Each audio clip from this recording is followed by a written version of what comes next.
7 મે ગુજરાતમાં મતદાન છે ને રિવરફ્રન્ટ ખાતે ખાસ મતદાન જાગૃતિનો કાર્યક્રમ છે ને લોકો અહીં ઉપસ્થિત થયા છે। ત્યારે લોકસભાની ચૂંટણીને લઈને કેટલાક પ્રશ્નો છે તે અમદાવાદની જનતાને પૂછીશું। કેવા વિકાસના કાર્યો થયા છે, કેવી સરકાર હોવી જોઈએ, મતદાન માટે કેવી જાગૃતિ છે। મતદાન કરવો એ આપણો જન્મસિદ્ધ અધિકાર છે।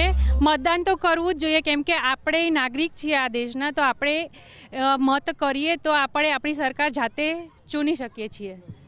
ખાસ લોકસભાની ચૂંટણી છે, આ સરકારની કામગીરી કેવી છે, વિકાસના કાર્યો કેવા થઈ રહ્યા છે, સરકારની કામગીરીથી કેટલા સંતુષ્ટ?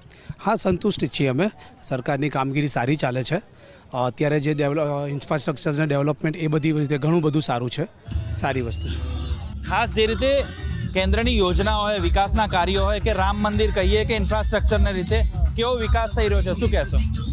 જે વિકાસશીલ કાર્યો છે, જેમ કે ઇન્ફ્રાસ્ટ્રક્ચરમાં આપણે કહેવા જઈએ તો રોડનો જે વિકાસ થઈ રહ્યો છે, અત્યારે 37 કિલોમીટર પર યર પર ડે થઈ રહ્યો છે, જે 2014 કરતાં એકદમ ડબલ છે। એટલે આ ઇન્ફ્રાસ્ટ્રક્ચરના કામમાં બહુ ઘણો બધો વિકાસ છે રાજ સરકારનો। આરોગ્ય સુવિધાઓની વાત કરીએ કે મહિલાલક્ષી દરેક ક્ષેત્રમાં મહિલાઓ અત્યારે આગળ છે, કેવી રીતે જોઈ રહ્યો છો મહિલાને જે વિકાસના કાર્યો અથવા તો મહિલાની સુરક્ષા બાબતે? મહિલાઓની સેફટી તો આપણે ગુજરાતમાં તો નંબર 1 પર જ છે કે અમે ક્યારે પણ લેટ નાઇટ પણ ક્યાંય પણ ફરી શકીએ છીએ। અને હેલ્થ અને ઇન્ફ્રાસ્ટ્રક્ચર કે પછી ચાઇલ્ડ એજ્યુકેશન, તો આપણે કોરોના એક્ઝામ્પલ જોઈ લીધું અને ચાઇલ્ડ એજ્યુકેશનમાં પણ ઘણા બધા અલગ બદલાવ જોયા છે। સો વિઝનરી પર્સન આપણી પાસે છે જ, તો એ જ કન્ટિન્યુ રાખીએ। કેવી સરકાર હોવી જોઈએ, કેવા પ્રધાનમંત્રી હોય? પ્રધાનમંત્રી તો જોઈએ અત્યારે 2014થી આપણી સામે આપણને દેખાય જ છે કે એકદમ વિઝનરી પર્સન છે, અને જો 2047 સુધીમાં ભારતને એક વિકસિત દેશ થવું હશે તો કમ્પલસરી આપણે બીજેપીને, મોદી સરકારને વોટ આપીને જીતાવવા જ જોઈએ। ખાસ વાયબ્રન્ટ ગુજરાત આવ્યા પછી ઉદ્યોગ ક્ષેત્રે કેવી પ્રગતિ થઈ, ઇન્ફ્રાસ્ટ્રક્ચરની વાત કરીએ અથવા વિકાસની રીતે કેવી રીતે જુઓ છો?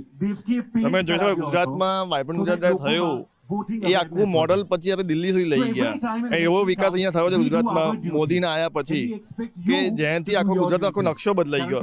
પહેલા ગુજરાત કેવું હતું અને હવે કેવું છે કે હવે દુનિયાભરની કંપનીઓ ગુજરાતમાં આવી રહી છે, દુનિયાભરની કંપનીઓ હિન્દુસ્તાનમાં આવી રહી છે, કે જેના હિસાબે જે સ્થિર સરકાર બની છે 2014થી એના હિસાબે જે હિન્દુસ્તાનને ફાયદો થયો છે એના માટે મોદી સરકાર જ હોવી જોઈએ। આપણો મત તો એ જ છે કે આપણો મત મોદી સરકારને જ જશે। શું કહેશો ચૂંટણીને લઈને, કેવી તૈયારીઓ, કેવો માહોલ, શું કહેશો? ચૂંટણીને લઈને અત્યારે માહોલ ખૂબ જ જોરમાં ચાલે છે, કારણ કે અમે પણ ઘણા સમયથી વોટિંગ કરીએ છીએ અને અમારામાં એક જાગૃતતા પણ છે કે અમે ભવિષ્યમાં આ રીતે વોટિંગ કરતા છું અને નવા યુવા મતદારોને અમે પ્રેરણા આપીએ છીએ કે આ રીતે જે પ્રમાણે અમારામાં જે એનર્જી સાથે છે એ પ્રમાણે તમે વોટિંગ કરતા રહો અને ખૂબ જ વોટિંગ કરો, જેના કારણે આપણી સિટી અને આપણું શહેર છે એને એ યોગ્ય નેતા મળી રહે અને યોગ્ય પ્રમાણમાં આપણે વિકાસની પ્રગતિએ આગળના આપણે વધારી શકીએ એમ। ખાસ વિશ્વગુરુ તરફ જવાની એક વાતો થઈ રહી છે, કેવી રીતે જુઓ છો આ વાતને? 100% મોદી સાહેબના નેતૃત્વમાં 100% વિશ્વગુરુ બનશે ઇન્ડિયા અને આગળ વધશે એવી આશા દેખાઈ રહી છે। જે વિકાસના કાર્યો થઈ રહ્યા છે આ દેશની અંદર એ અદ્ભુત અવિસ્મરણીય છે। આથી અમદાવાદની જનતા જેઓ અહીં મત જે આપવા મત માટેની જે અવેરનેસનો કાર્યક્રમ છે ત્યાં આવ્યા છે અને ખાસ લોકોનું મંતવ્ય છે કે મતદાન દરેકે કરવું જોઈએ, કોઈ પણ પક્ષને કરો, પરંતુ બીજી તરફ જે વાત કરીએ તો સરકારની કામગીરીથી ક્યાંક ને ક્યાંક લોકો પ્રભાવિત છે અને વિશ્વગુરુ તરફ દેશ જાય તે દિશામાં પણ નાગરિકો ઈચ્છી રહ્યા છે।